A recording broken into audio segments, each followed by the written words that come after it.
प्रचाराचं digital board फाडण्यात आलं, म्हणजे विद्रुप करण्यात आले, काय सांगाल? मी माजी सैनिक सुदाम साळुंखे बोलतो. आज राष्ट्रवादी काँग्रेस पार्टी कुठंतरी प्रभाग क्रमांक 22 असेल किंवा छत्रपती संभाजीनगरमध्ये असेल भारी पडत आहे आणि त्यांना वाटतं की राष्ट्रवादी काँग्रेसचे जास्तीत जास्त उमेदवार ह्या ठिकाणी निवडून येणारे, म्हणून हे कोणातरी खोडसाळ वृत्तीनं असा अजितदादा पवार आणि आमचे मराठवाड्याचे विधान परिषदेचे आमदार सतीशभाऊ चव्हाण आणि या शहराचे जे शहराध्यक्ष अभिजित भैया आणि मी एक सैनिक आहे, मलाही त्यांनी विद्रूप करण्याचा प्रयत्न केला आणि एक सैनिकाला विद्रूप करणं म्हणजे देशासाठी मी मला तरी वाटतं चुकीचं आहे.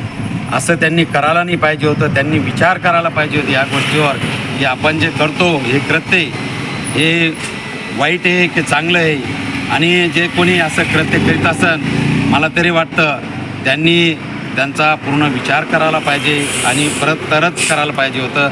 असं त्यांनी करायला नको आहे. माझी पोलीस प्रशासनाला विनंती आहे, आपले छत्रपती संभाजीनगरचे CP कमिशनर साहेब यांना विनंती आहे की यांच्यावर गुन्हा तर आम्ही दाखल करणारच आहे, पण हे पूर्ण शॉर्टआउट व्हायला पाहिजे आणि यांच्यावर गुन्हा दाखल करून यांना प्रॉपर यांना सजा मिळायला पाहिजे अशी मी विनंती करतो आणि थांबतो. काय कोणावर संशय आहे? माझा संशय आता कॅमेरेमधून पोलीस प्रशासनच याला शॉर्टआउट करेल आणि त्यांच्यावर गुन्हा दाखल करेल. आमच्यावर अन्याय होणार नाही. मी पोलीस प्रशासनाला हीच विनंती करतो की त्यांनी गुन्हेगार हा प्रॉपर धुंडून काढा आणि त्याच्यावर केस करून त्याला अटक करून घ्यायला पाहिजे. पुढची भूमिका काय असणार? पुढची भूमिका हीच आहे माझी की उद्या होणारी 15 तारखेला निवडणूक आहे आणि आम्ही ते यांना भारीच पडणार आहे, त्याच्यात काही शंका नाही. कारण जनता आम्हाला न्याय देणार आहे आणि जनतेचा कोल त्यांना दिसू लागला म्हणून असले हे खोडसाळवरती त्यांची करण्याची भूमिका आहे. आणि असं केलं तरी फरक पडणार नाही आणि जनतेवरही फरक पडणार नाही. जनता आणि परमेश्वर आम्हाला न्याय देणार, कुठेही आम्ही कमी पडणार नाही. अशा अवस्थेमध्ये तुमचं प्रभाग क्रमांक 22 मधील विशारनगरातून बोर्ड फाडण्यात आले प्रचाराचं, काय सांगाल त्याला? हा प्रकार अत्यंत निंदनीय आहे.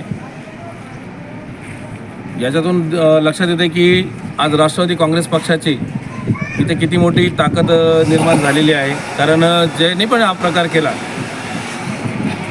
हा प्रकार एक मेसेज देतोय समाजात लोकांमध्ये की आमचे विरोधक म्हणा किंवा काही लोक आहेत ज्यांना असं वाटतं आहे की आता आमचं निवडून येणं शक्य नाही आहे, ते लोक या माध्यमातून असं चुकीचं गोष्टी करून हे बॅनर फाडणं, नेत्यांच्या यांच्या ज्या चुकीच्या पद्धतीने त्यांनी जे केलेलं आहे सगळ्या गोष्टीतून हे लक्षात येतं आहे की खरंच राष्ट्रवादी काँग्रेस पार्टीची खरंच ताकद या प्रभागात किती वाढलेली आहे. आणि हे आम्हीच नाही तर जनतासुद्धा तुम्हाला येणाऱ्या 16 तारखेला दाखवून देईल. आणि माझी एक नम्र विनंती प्रशासनाला की फक्त हा प्रभाग 22मध्येच नाही तर शहरातील कुठल्याही छत्रपती संभाजीनगर शहरातील कुठल्याही ठिकाणी आणि कुठल्याही पक्षाचे अशा अनुचित प्रकार घडू नये याची प्रशासनाने काळजी घ्यावी. कारण आज मला असं वाटतं की यातून असं निष्पन्न होतं आहे की यांना भविष्यात जो मुद्दा आतापर्यंत करत आलेला आहे कदाचित यांना दंगली घडवण्याचा प्रयत्न दिसतोय. त्यामुळे या अशा गोष्टी करतायत तर याची प्रशासनाने काळजी घ्यावी अशी आमची नम्र विनंती प्रशासनाला, निवडणूक आयोगाला. यातून पुढे चालून लोकांमध्ये चुकीचे मेसेज जाऊन चुकीच्या घटना घडू नये एवढंच आम्हाला नम्रपणे सांगणे ही विनंती आहे. याचा विचार जनतेने पण करावा आणि प्रशासनाने करावी हे मी नक्की सांगतो. धन्यवाद. पोलीस प्रशासनाशी काही चर्चा झाली नाही, आता पोलीस प्रशासन नेमकंच आलेलं आहे. ते आता पुढं सगळे या बाबतीची चौकशी करतील आणि ज्याने पण या कृत्य केलेलं आहे त्याच्यावर ते नक्कीच गुन्हा दाखल करतील आणि ते येणाऱ्या अशा घटना थांबवण्याचे प्रयत्नशील राहतील अशी मी त्यांना विनंती करतो.